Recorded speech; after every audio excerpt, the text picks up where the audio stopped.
एक बार भगवान शिव और माँ पार्वती हरिद्वार में भ्रमण कर रहे थे। माँ पार्वती ने देखा कि सहस्त्रों मनुष्य माँ गंगा में स्नान कर हर हर गंगे कहते हुए चले आ रहे थे, लेकिन सभी मनुष्य अभी भी पाप परायण लग रहे थे। माँ पार्वती भगवान शिव से पूछती हैं कि प्रभु, क्या अब गंगा समर्थ नहीं रही? प्रभु ने पूछा, पार्वती, तुमने ऐसा सवाल क्यों किया? माँ पार्वती कहती हैं कि प्रभु, इन सभी मनुष्यों के पापों का अंत क्यों नहीं हुआ?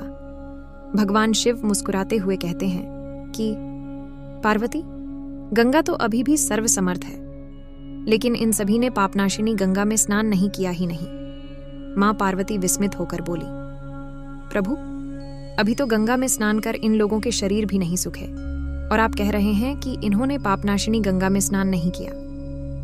भगवान शिव ने कहा, पार्वती, मैं कल तुमको इस बात का भेद बताऊंगा।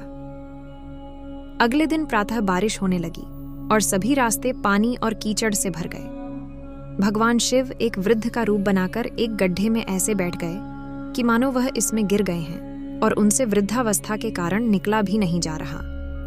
उन्होंने माँ पार्वती को समझाया दिया कि तुम गंगा स्नान कर आते सभी मनुष्यों को सुनाकर कहना कि मेरा पति इस गड्ढे में गिर गया है।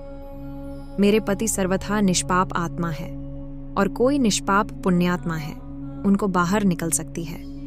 अगर कोई व्यक्ति निष्पाप है तो वहीं मेरे पति को बाहर निकालने के लिए हाथ लगाएं, लेकिन अगर कोई निष्पाप नहीं हुआ तो उसका शरीर जलकर भस्म हो जाएगा।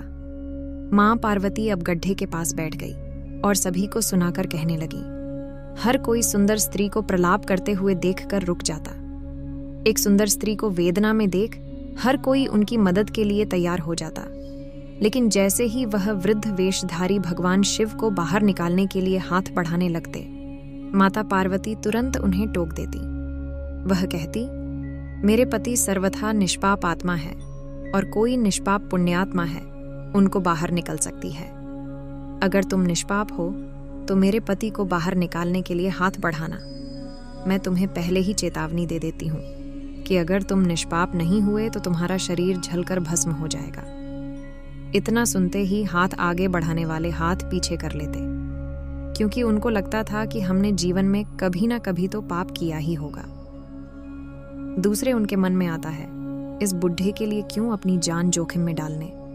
इस तरह सुबह से लेकर संध्या हो गई, हजारों लोग स्नान कर चले गए, लेकिन किसी ने भी वृद्ध को निकालने की हिम्मत नहीं की।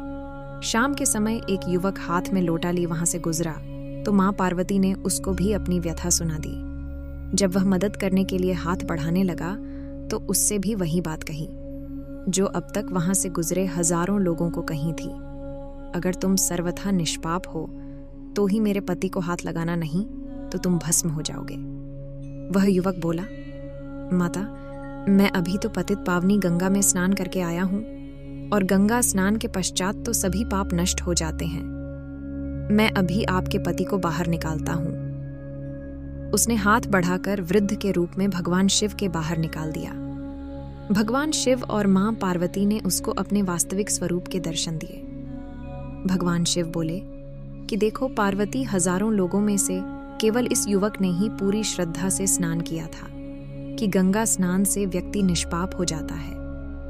कहने का तात्पर्य यह है कि लोग बिना किसी श्रद्धा और विश्वास के गंगा स्नान करते हैं, इसलिए उनको उसका पूर्ण फल नहीं प्राप्त होता। इसका अर्थ यह कदापि नहीं है कि गंगा स्नान का फल नहीं मिलता, लेकिन गंगा स्नान का वास्तविक फल उसी को मिलता है जो पूर्ण श्रद्धा भावना से स्नान करता है।